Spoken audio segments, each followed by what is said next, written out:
Saint of the day of May 4th is Saints John Houghton, Robert Lawrence, Augustine Webster, Richard Reynolds.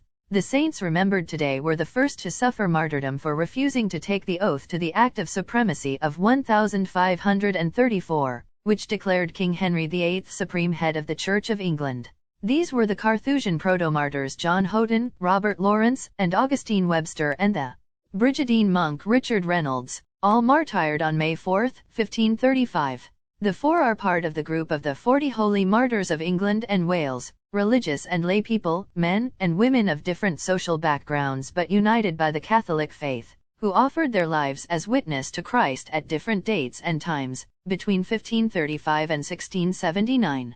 Paul VI canonized them all together on October 25, 1970. The 40 are only a part of the hundreds of recognized martyrs, including saints and blesseds, who were also victims of the anti-Catholic persecutions that followed the Anglican Schism. After his illegitimate second marriage to Anne Boleyn and the new Act of Succession, Henry VIII tried to obtain the consent of his subjects, starting with those who had the greatest influence on the people. One of his first objectives was the Charterhouse of London, known for the austerity of the monks' lives, where John Houghton was prior. He asked that his community be released from the obligation to swear the oath to the new law, which demanded the annulment of Henry's marriage, never dissolved by the Pope, to Catherine of Aragon.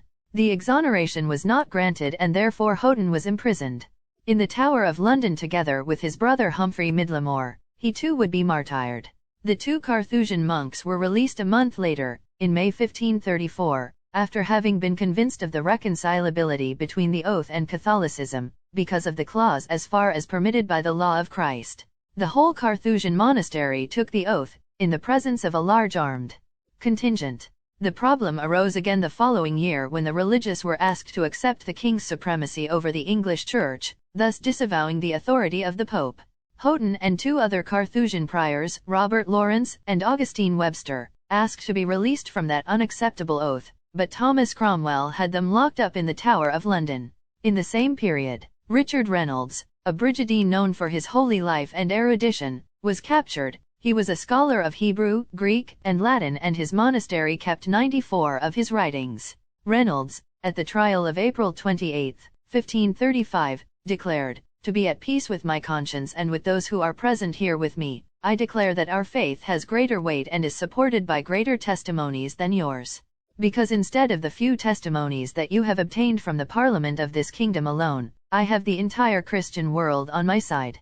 On May 4 the religious were led from the Tower of London to the Tyburn Gallows, near the present Marble Arch. From his prison cell another future martyr, St. Thomas More, observed the scene and said to his daughter, "Look, Meg, these blessed fathers are going towards death as joyfully as bride and groom to their wedding." Houghton was the first to suffer martyrdom, hanged, drawn, and quartered, according to the procedure reserved for those condemned for high treason.